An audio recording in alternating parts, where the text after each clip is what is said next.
Hello students, welcome back to study hub. देखो आज आपके लिए एक और इंटरेस्टिंग और इन्फॉर्मेटिव वीडियो लेके आया हूं जहां पे आपको ये रियलाइज हो जाएगा कि बोर्ड में किस तरह के क्वेश्चंस अब आने शुरू हो चुके हैं। क्लास 12th का ही जेके बोस का इंपॉर्टेंट 3 मार्क्स क्वेश्चन आपके साथ डिस्कस करूंगा, जहां पे आपको वेरीफाई करना है कि cyclotron frequency omega is equal to EB/m जो होता है उसके डायमेंशंस जो हैं वो T इनवर्स होगा। आपको ये चेक करना है। तो इस तरह के क्वेश्चन को आप तभी सॉल्व कर पाओगे जब आपको डायमेंशनल फॉर्मूलाज याद होंगे। मतलब अगर आपने क्लास 11th को अच्छे से पढ़ा होगा और डायमेंशनल फॉर्मूलाज को याद रखा होगा तो ही आप इस तरह के क्वेश्चन को सॉल्व कर पाओगे। अदरवाइज फिर से आपको वापस से डायमेंशनल फॉर्मूलाज पढ़ने पड़ेंगे, फिर जाके आप इस तरह के क्वेश्चन को सॉल्व कर सकते हो। इस क्वेश्चन को सॉल्व करने के 2 तरीके हैं, दोनों को डिस्कस करेंगे। ठीक है, चलो देखते हैं एक बार क्या है हमारे पास। यहाँ पे हमारे पास है omega is equal to EB/m और हमें चेक करना है कि क्या इसको डायमेंशंस जो है वो T इनवर्स निकल के आते हैं या नहीं। तो इस तरह के क्वेश्चन को आप कैसे सॉल्व कर सकते हो।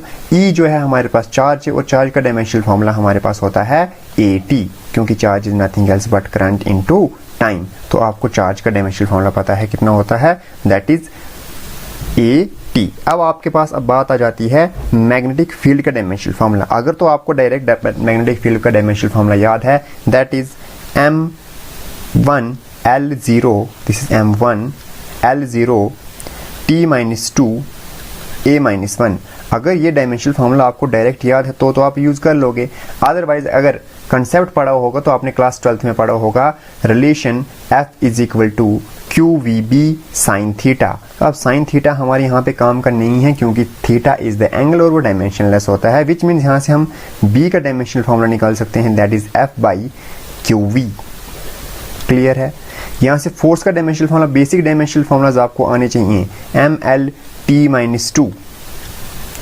चार्ज का डायमेंशनल फॉर्मूला हमने अभी डिस्कस किया है AT और वेलोसिटी का डायमेंशनल फॉर्मूला भी हमें आता है LT-1। तो विच मीन्स मैग्नेटिक फील्ड का जो डायमेंशनल फॉर्मूला आएगा वो ध्यान से देखना, M, ये L और L कैंसल आउट हो जाएंगे, हमारे पास क्या बचेगा L0। तो M1 L0 T, ध्यान से समझना, बेसिक मैथ है और कुछ नहीं। T-2 है, यहाँ पे T+1 -1 है, खत्म हो जाएंगे तो ये T-2 ही रहेंगे और A हमारे पास यहाँ पे +1 है तो ऊपर जाके A हो जाएगा -1। आई होप आपको इतनी सी चीजें क्लियर हैं। इस क्वेश्चन में हमारा मकसद डायमेंशनल फॉर्मूलाज पढ़ना बिल्कुल नहीं है। तो मैग्नेटिक फील्ड का डायमेंशनल फॉर्मूला लिख देंगे हम M1 L0 T-2 and A-1 whole divided by this is mass M, तो उसका डायमेंशनल फॉर्मूला हो जाएगा M। क्लियर है। अब यहां से सॉल्व करेंगे, इसको जरा देखते हैं। ये M और ये M कट जाएंगे। क्लियर है। ये प्लस का A, ये प्लस A⁻1 और A⁻1 भी कट जाएंगे।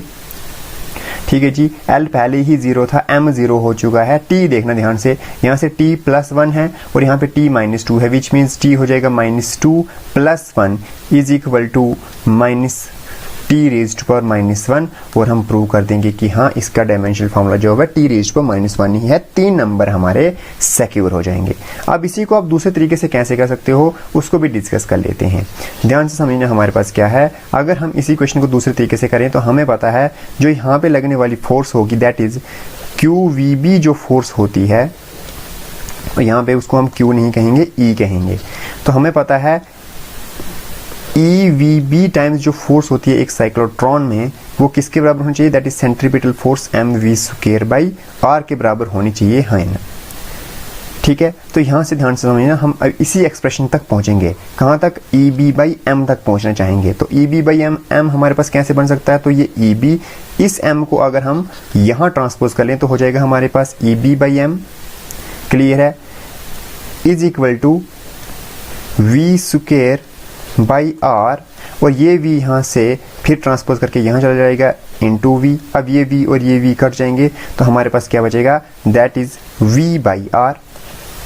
तो विच मीन्स EB/m जो हमारे पास पूछा गया है कि साइक्लोट्रॉन की फ्रीक्वेंसी ये वाली, ध्यान से समझना, साइक्लोट्रॉन की फ्रीक्वेंसी ये वाली EB/m का डायमेंशनल फॉर्मूला वही निकल के आएगा जो V/R का निकल के आएगा।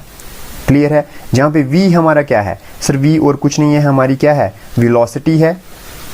v हमारी वेलोसिटी है और r हमारा क्या है, दैट इज डिस्टेंस। यहाँ पे तो हमारे पास डिस्टेंस हो जाएगा।